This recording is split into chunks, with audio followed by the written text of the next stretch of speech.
নমস্কার দর্শক বন্ধুরা, অল ইন ওয়ান কিচেনে আপনাদের স্বাগত জানাই।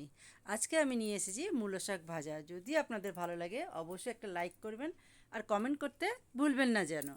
আর যদি নতুন এসে থাকেন তো সাবস্ক্রাইব করার অনুরোধ রইল।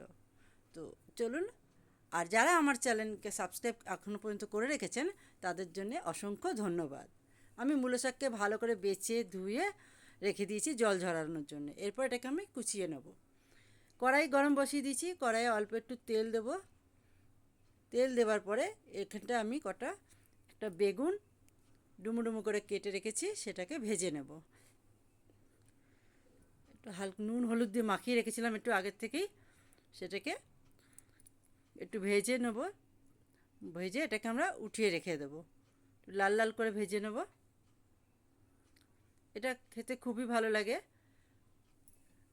আজ শীতকাল এসে গেছে, বাজারে অনেক রকম শাক পাওয়া যাচ্ছে। মেথি শাক তার মধ্যে একটা। আমি এবারে বেগুনগুলো ভাজা হয়ে গেলে এগুলো এখন আমি উঠিয়ে রেখে দেবো। এই তেলের মধ্যে আর একটুখানি তেল দেবো। তেল বেশি শাকে দিতে লাগে না, অল্প একটু তেল দিয়ে রান্না করাটাই ভালো। তো অল্প তেলেই রান্না। তেলটা গরম হয়ে গেলে এর মধ্যে আমি দিয়ে দেবো, দেখুন, কয়েকটা রসুন। শাকে একটু রসুন দিলে শাকটা খেতে টেস্ট হয়। শাকের রসুনের পরিমাণটা একটু দিলে ভালো লাগে। তারপরে দিয়ে দিলাম 1 চামচ কালো জিরে। একটু ভাজা ভাজা গন্ধ বেরোবে। তারপরে দিয়ে দেবো এর মধ্যে কয়েকটা কাঁচা লঙ্কা। ঝালটা আপনারা আপনাদের হিসাব মতন দেবেন, যেরকম ঝাল খাবেন সেরকম দেবেন। লঙ্কাটা যদি তেলের মধ্যে দেওয়া হয় ওর একটা সুন্দর গন্ধ আসে। এরপরে একটা পেঁয়াজ মিডিয়াম সাইজের আমি কেটে কুচিয়ে রেখে সেটাকে দিয়ে দিলাম। এটাকে এখন একটু ভাজা ভাজা করব। অল্প একটু ভাজা ভাজা হয়ে গেলে এর মধ্যে যে শাকটা কুচিয়ে রেখেছিলাম সেই শাকগুলো দিয়ে দেবো। দিয়ে একটু নাড়িয়ে চাড়িয়ে নেব।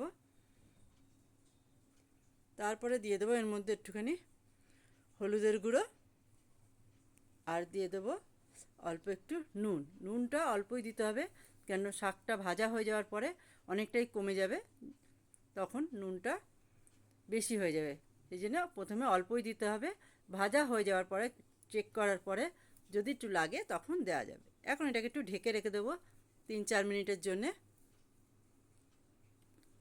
3-4 মিনিট হয়ে গেছে, দেখুন শাকটা একটু জল বেরিয়েছে আর একটু সেদ্ধ সেদ্ধ হয়ে গেছে। এখন এটার মধ্যে যে বেগুনটা ভেজে রেখেছিলাম সেটা দেবো। আপনারা চাইলে এর মধ্যে আলুও ভেজে দিতে পারেন। আলু বেগুন একসাথেও দিতে পারেন, শুধু আলু দিয়েও করতে পারেন, শুধু বেগুন দিয়েও করতে পারেন, আপনাদের যেটা ভালো লাগে। এবার আর একটু ঢেকে দেওয়ার পরে 2 মিনিট পর খুলে দেখব। দেখুন আমার প্রায় হয়ে গেছে ভাজা ভাজা। এটা একটু জলটা পুরোটা টেনে নিলেই আমার মেথি ভাজা হয়ে যাবে।